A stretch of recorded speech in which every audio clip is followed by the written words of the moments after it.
Now, this Southport killer situation takes a lot of twists and turns, and we still have a while to go until the actual trial date, if that doesn't get pushed back.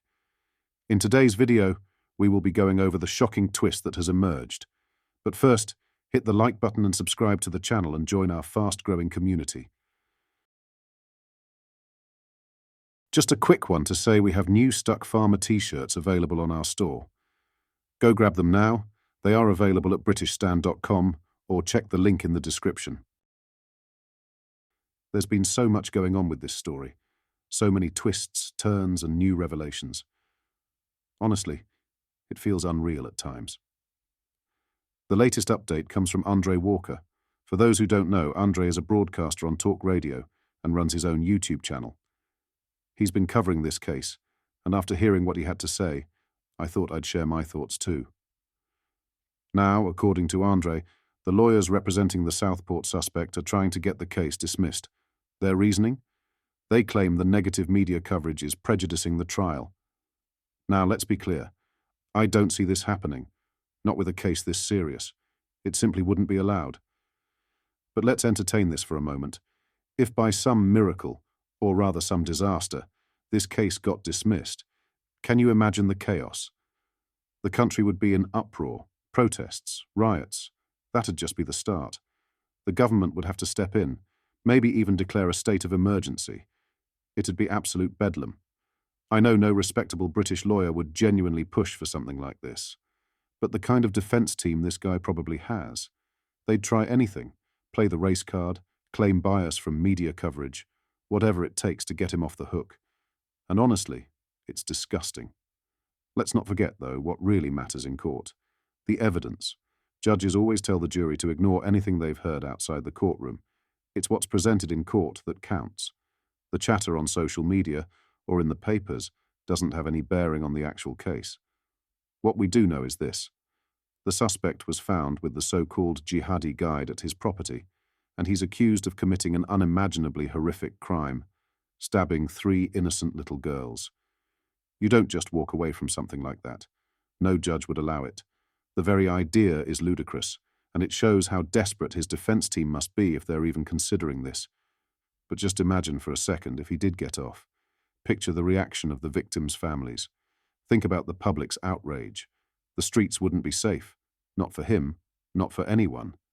The police wouldn't stand a chance containing it. The British public wouldn't stand for this kind of injustice.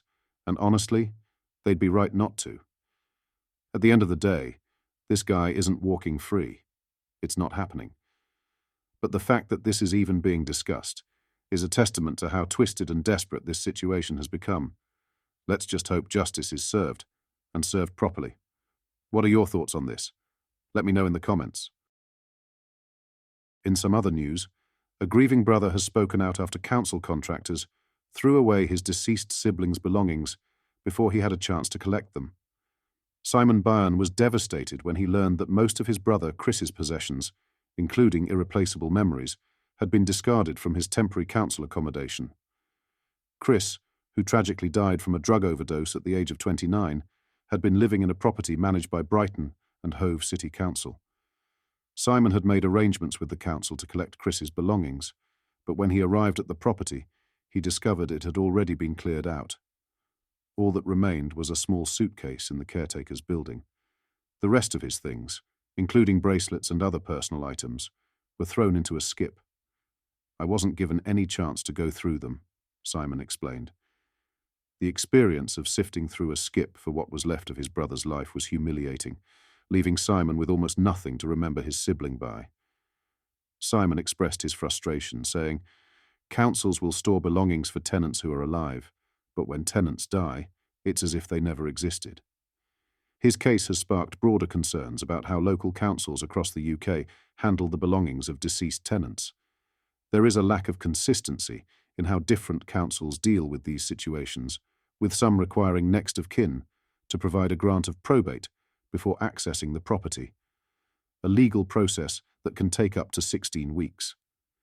In Cambridge, for example, the daughters of a deceased council tenant were prevented from entering their father's flat, despite having a key and proof of identity. Cambridge City Council said that under the law, they were required to insist on probate if the tenant had not registered a next of kin. According to Ian Bond from the Law Society's Wills and Equity Committee, relatives should not need probate to enter the property. But the confusion is widespread, with both the local government ombudsman and housing ombudsman unsure about jurisdiction in these cases. As Nigel Ellis, the chief executive of the Local Government and Social Care Ombudsman, put it, these situations are an example of where complex jurisdictional arrangements let people down. In response to Simon's case, Brighton and Hove City Council acknowledged the mistake. They explained that the error occurred during property cleaning by a contractor who no longer works for them. Some items were unfortunately disposed of during the cleaning process, said Jill Williams, the council's cabinet member for housing. Williams added, "We understand how important someone's belongings are to their loved ones and apologise for the distress caused by this very sad loss." Lastly, farmers in Kent have voiced strong opposition to Labour's decision to end inheritance tax exemptions, with fourth-generation farmer Kate Bastable leading the protests. She expressed her concerns about the future of her family farm if the inheritance tax changes go through. With 4 children, 2 of whom are already interested in farming, she fears they will be burdened with a massive debt that could force them to give up the farm.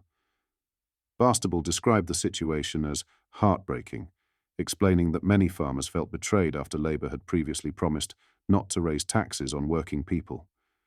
She emphasised how the farming industry is often misunderstood, with many farmers struggling to earn even the minimum wage while working long hours.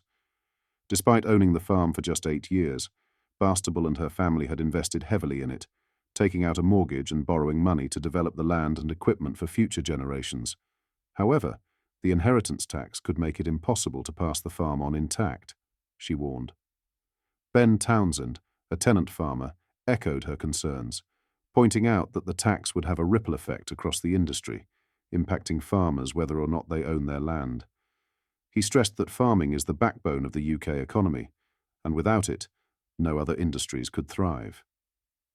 Townsend also expressed his dismay at Labour's approach, noting that under Sir Keir Starmer, agricultural interests have been sidelined.